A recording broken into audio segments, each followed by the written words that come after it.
Can you believe Jack's never made a biryani before? And Will thinks he's a biryani king for some reason. So we brought in Aktar Islam, 2 Michelin-star chef, to show us how it's really done. I've seen your video and I'm going to show you where you've gone wrong. So Jack, let's get it done. Let's do it. So we've invited our good friend Aktar Islam in to show us how to make quite possibly the world's best beef short rib biryani. Well, for me, it's an absolute crowd pleaser, and I think, for you, when you see it, it's not going to be as intimidating as people think. Biryanis, I think, are actually quite simple if you just get over that fear.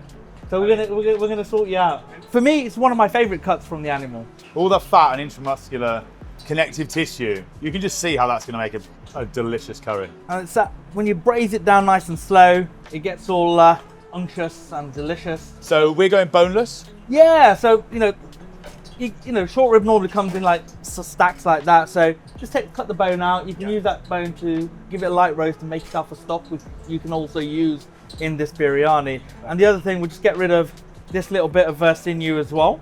Because it's beef, I'd like to marinate it overnight. Give it some time to really mingle, and that yogurt will also help sort of breaking down the proteins as well. And then it's going to season the meat because you've got salt and you've got spices running through it and acidity. So that's what we're going to do. What sort of size do you want me to dice this up, chef? You want some good chunks, right? Because you're going to get some contraction as it cooks. So you still want a nice unctuous piece. So we're going to do a marinade. So it's going to be a yogurt-based marinade, which we're going to put a whole load of spices in. The gloves are going on. We're going to go in yogurt, garlic and ginger, 50-50. So you just blended that to a pulp? Coarse pulp, yeah. It doesn't have to be super fine because remember, we're going to braise this for a long time. Kashmiri chili powder, so it's lovely and vibrant, not too spicy. But I like it. Hyderabadi biryanis, I find they need to be a little spicier than, say, the more sophisticated tame pulao. So you want a bit of heat. Then we're going to go in with ground coriander, cumin, turmeric, and that's the reason why I've got gloves on. Salt, and then let's say have a little whiff of that. So it's basically a biryani masala, or basically a very fragrant garam masala. So we'll put the recipe up for the one that we've made, but you can always just get a really good quality fragrant garam masala, and that'll do the job. So is that your own personal recipe? That is, yeah, which I've shared with you. Now it's our recipe. A lot of the spices that we use, we've actually got people in India who send over bags of spices for us. But a lot of the staple stuff, so there's local suppliers like Wren's that we use. Wren's Pantry, she's probably the best spice supplier in the UK. I'd agree with you, but every supermarket shelf will have everything you just use there. And then we're going to go in with some coriander stalk, which we're just going to chop through. Chet Sharma calls these Indian chives. Yeah, I mean, obviously, don't do a rate my chives on this. I'm just hacking through it. But yeah, so this is where serious amounts of flavour is all in the stalk. So, the leaf's good for garnish and stuff like that, but for actual cooking and getting flavour into stuff, it's got to be the stalk that you use. For the fried onion element, what you need to do is just get normal brown onion, cooking onions, and then you slice it, but you want to slice it quite thin. So it actually gets quite crispy, and when you're slicing it, you're not cutting across the cells, you're sort of following the shape of the onions. This is a staple pretty much of most Indian kitchens, right? Yeah, and the thing is, we always have some ready because it helps with if you want to make a nice quick curry, instead of having the process of watching the onions cook down slowly, you can just throw the fried onions in, or just make a little paste out of that. What's that? Well, you want it to fry, so ideally around the 160, 170, yeah. So you don't want it to. You just drop one in there, and then we'll see where we're at. Otherwise, hey, yeah, that's cool. Go in, yeah, cool. Obviously, when you're doing this, be careful because the onions have got a lot of water in this. So if you put too much in there, it's going to overflow. So let that be our limit. Let that be our limit, yeah. The thing is here, just to make sure we get it to a nice golden color. Does it make a difference when you're making the curries if you were to do more of a caramelized onion to a fried onion? How much you caramelize the onions will affect the color and the sweetness and the depth of the curry. So I think, for darker proteins, you take it a little further. I think with things like chicken and fish, you don't get much color on them. Every part of India has different ways of doing things, and that's why I say, with Will's biryani, nearly 4,500 miles away, it's fine. 2 Michelin-star chef approved. Perfect. So you want to almost get it to this sort of color because it will continue to actually fry away. We need some fried onions in this, about 150 grams. I'll do. One last job for you, mate. Chop that up. What sort of size?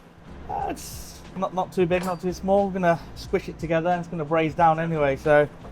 With beef, do you feel like it needs marinating more, or does this work for lamb or mutton or anything? With any dark protein, it needs, I like to give it overnight, because especially when we've left the beef quite big as well, so that salt is gonna start almost like, you know, seasoning the beef, because otherwise you're gonna have like slightly, the inside or the beef's not gonna get seasoned after it's braised. So the yogurt also helps. It'll help with your cooking time. So I've found it takes off about an hour in cooking time if you leave, so if you leave it overnight. This is your personal blend for the biryani masala. That's right, yeah. Yeah, that's what it's all about, aroma, right? So good fragrant garam masala was all you need. But if you want to go through the trouble of doing it, these are the ingredients that you'll need. So what's the difference between that chili and the Kashmiri chili?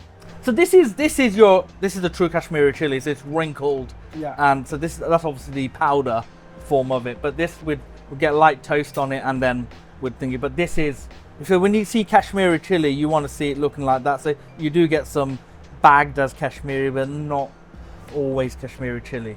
But the great thing about it is get beautiful color, great aroma, but not so much heat. So to make the biryani masala, how would you toast this? It's just gently on a dry pan. Just do them all separately, or can you just put it all in one pan? The rose petal and the kalpasi, you can put that at the end, but everything else you can almost just drop it in, and just it's a case of just keep it moving. So in a pan, toast it off, cool it down, grind it up, and then that's what we're left with. So we obviously got our beef. Yeah. So that's our short rib, been marinating 24 hours. Yep. Next stage is to effectively braise this, right? Yeah, that's right. Yeah, so we're gonna obviously start it off in a pot. For that, we need some fat. So I think biryanis are luxurious, right? So we need ghee. What I also like to do is I like to combine the ghee with beef fat. So because we're cooking beef today, it's pretty much 70-30. I just think it reinforces that flavor, because at the end of the day, we all know, you know, it's fat that transfers the flavor onto the palate. The thing with blooming spices, it's important. We don't have the pan on a high heat. I think that's where people go wrong. They get the fat like super hot. The spices go in and they just start to frazzle. And what we're trying to do is just, you want the spices to almost like puff up, but without taking on too much color. Because, you know, if you're taking on color, what you're actually doing is burning the oils. So it's a different technique. So we're not like toasting them. No. Now we're blooming, yeah. You can see oil starting to heat up, right? So we're going to keep the black cumin till the end.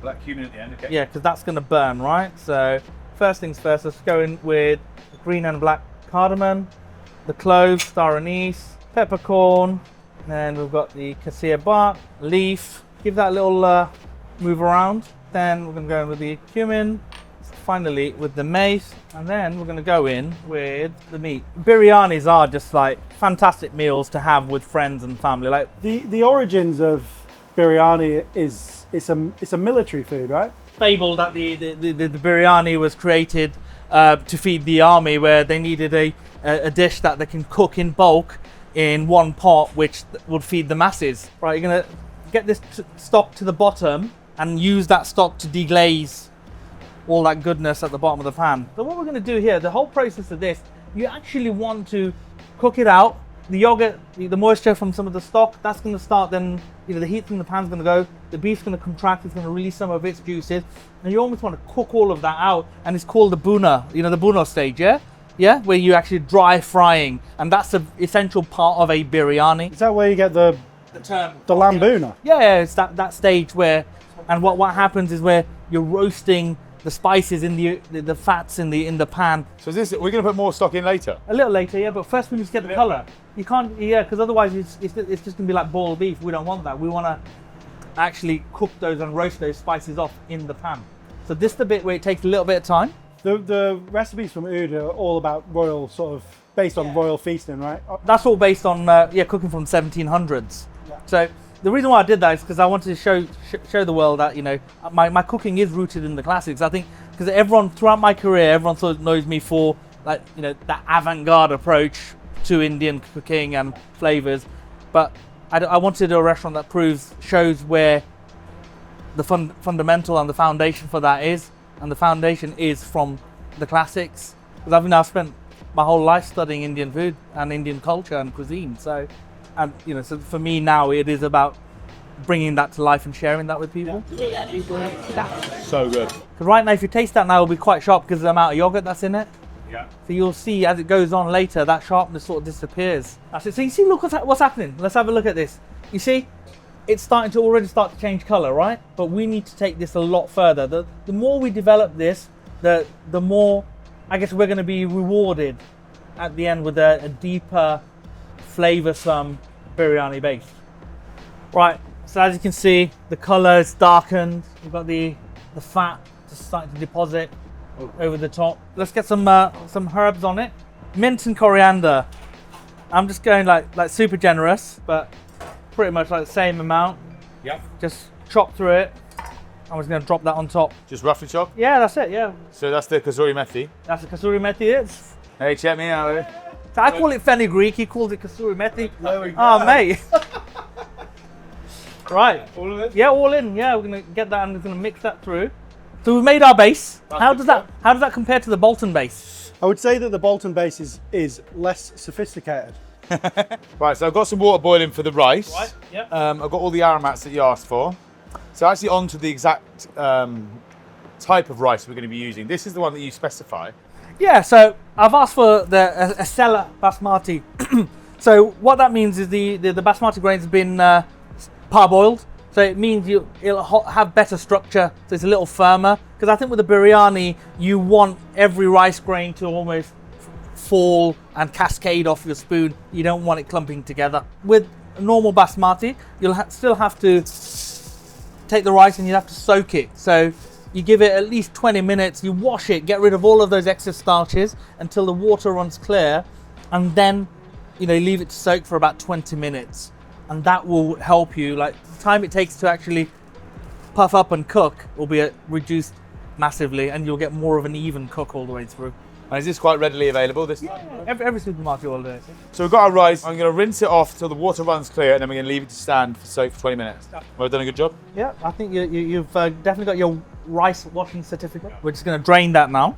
We're going to get all the aromats in to the water. So we've got salt. So it's almost like making pasta, right? So we're going to season that water up, yeah? And it may seem as though that's a lot of salt, but remember, we're pouring that water away. Get all the hard spices in. There you go. Star anise, peppercorn, green cardamom. Yep, perfect. Sea leaf, yeah. Yep, that's the one, yeah. Our old friend mace. Garlic and ginger. Good squeeze of lemon. I'm doing this process. So what we're going to do, we're going to just get it all working together. We're going to take some of it out, because otherwise you're going to have to pick it out by hand. We call it shrapnel, right? So, cause like cardamom, cloves and stuff, it's all fantastic. Flavor shrapnel, yeah. There you go. So we'll take some of this out. The water's infused now. And the most important part of it is the salt. So that's obviously lovely and seasoned. So we're going to get that up to the boil. I'm fascinated by this sort of like two different textures of rice. So the reason why we do that, because the layer that's going to be touching the beef, that's going to soak in actual moisture, right? Because there's a sauce. Yeah. So, and the layer on top of it, that's just going to get steamed because of the heat that's rising from the bottom, right? True. It's a semi-Aktar technique and semi-trad, but it's, the timings and stuff is what we've worked out. So how long roughly for that first layer, do you think? So once it comes up to the boil, about 5 minutes, and then the second layer about 7. So you can see it's heading in. It's getting cooked, but you know what end result of rice is? You know what raw rice is? Where would you put this in your rice-ometer scale? I would have said 60%. Nah. Oh, What would you have said? This is probably about 30. 30? Yeah, it's still got too much of a chew. Sorry, what you said, 37.5? 46. Yeah, you're right. It's Yes! I'm gonna give it like another. Don't 30 pander seconds. to him. Yeah, have a taste of that. So it's still got a bit of chew in the middle. So that's 70. No, I'd say this is about 50. 50.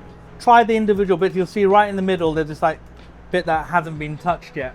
So right, so that goes there, and the rest of it gets another couple of minutes. Here you go. Right, let's have a little taste. None of that nuttiness is there. Got a little bite to it. Still got bite because remember we're gonna steam it, but I haven't got that raw nuttiness.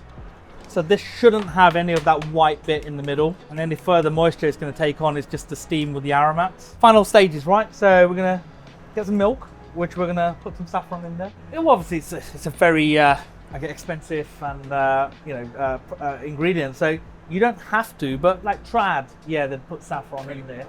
Right, so that's it. So we just warm that milk through. Cool. So that's gonna bloom away. Yes. Next. Now we need to preserve some of that fat that's risen to the top. That will then just reintroduce over the top.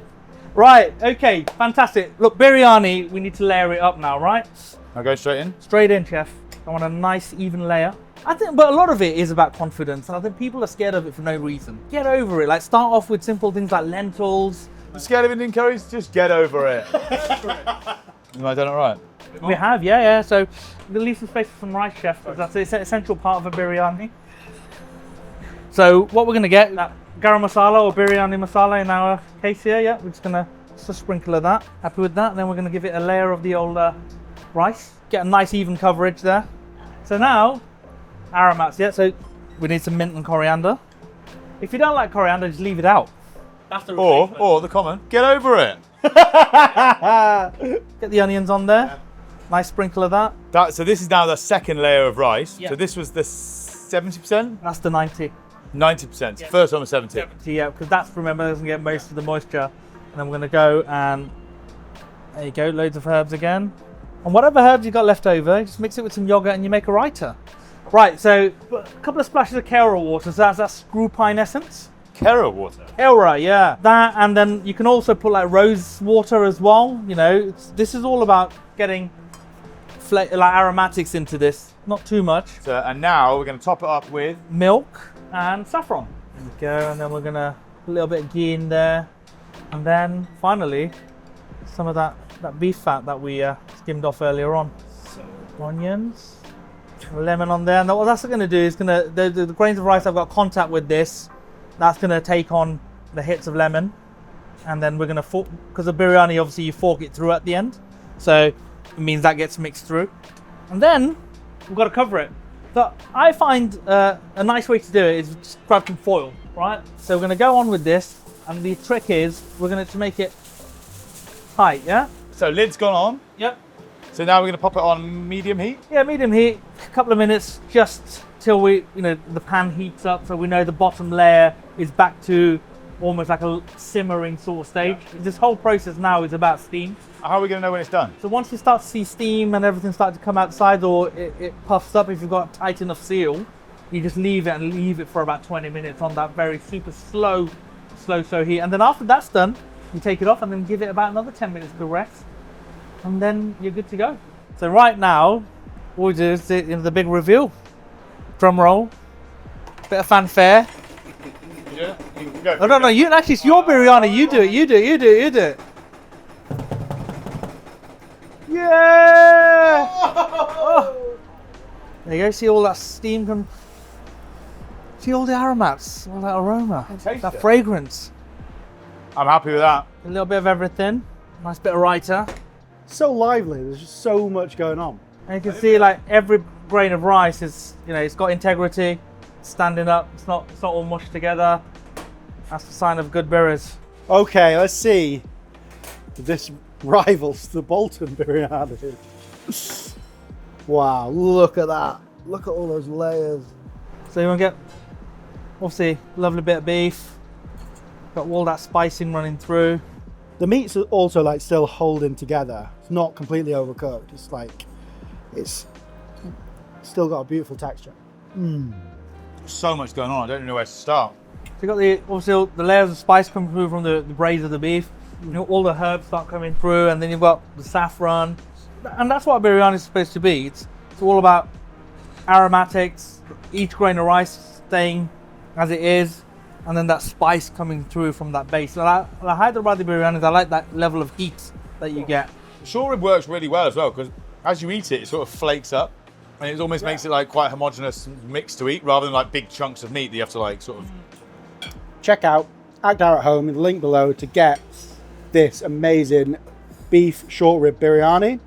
And if you're knocking around Borough Market, go and give Aktar, you probably have to book in advance now, but book Oud. And if you're in sunny Birmingham, plan a special trip to 2 Michelin-star Opheem. It's been an absolute pleasure. Thank you for having me. Learned a lot. And I hope We've settled some old scores. There you go. We have. Yeah, One there up you for go. me. One up for you. There you One go. up, yeah.